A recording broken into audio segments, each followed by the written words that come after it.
Bonjour à tous, bienvenue dans cette nouvelle vidéo unboxing. Aujourd'hui, présentation du steelbook Deadpool et Wolverine. Donc là, c'est l'édition nationale. J'ai également commandé la version Fnac, hein, j'ai été faible, hein, j'avoue.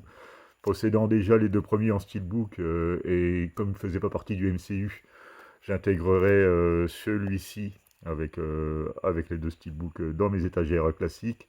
Et le deuxième que je vais recevoir, donc je le mettrai dans mon étagère MCU, comme c'est l'intégration du MCU du personnage de Deadpool et Wolverine avec ce film.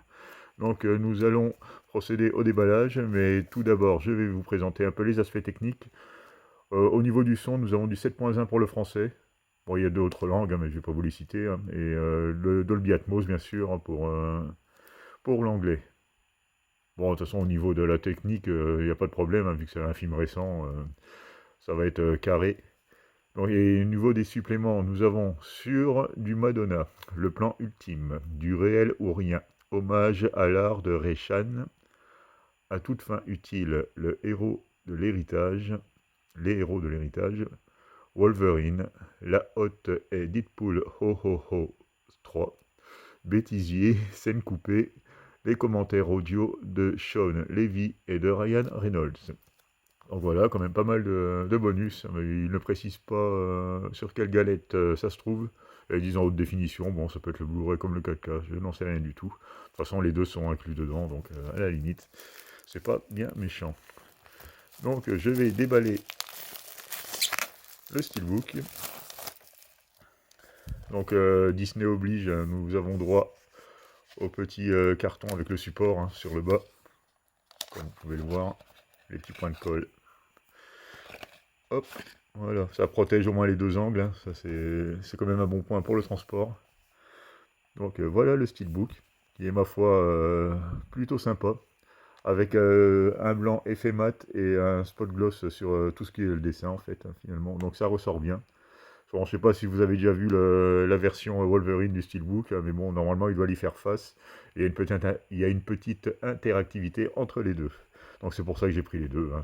J'ai été faible, hein, j'avoue. J'espère que ça ne deviendra pas une habitude de faire des interactivités comme ça entre les steelbooks. Donc à l'arrière, on a un type cadre avec un petit embossage sur le masque de Deadpool. Donc on imagine fort bien la version Wolverine avec les couleurs de Wolverine, hein, pour le genre de smiley là, qu'ils nous mettent là. Donc plutôt une bonne surprise. Bon, autrement, à part ça, c'est du blanc mat, hein, c'est assez épuré. Mais bon, un petit effort d'embossage, hein, on va le saluer quand même. Je crois que Universal a ouvert une voie, que donc j'ai l'impression qu'on risque d'en avoir un peu plus souvent. Et ce qui est, à ma foi, une très bonne chose. Donc à l'intérieur, nous retrouverons hop là, les deux galettes avec le 4K avec le visuel de Wolverine. Hop là, et le Blu-ray classique avec le visuel de Deadpool. Et l'artwork interne, on retrouve tout un panel de personnages sur un fond rouge. Donc je suppose que pour l'autre version, ce sera un fond jaune. Enfin voilà quoi, vous avez compris un peu le principe. Le steelbook complet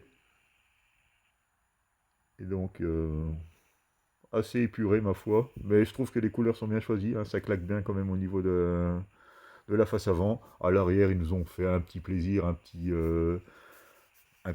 cadre avec voilà, la petite pastille qui ressort un petit peu en spot gloss.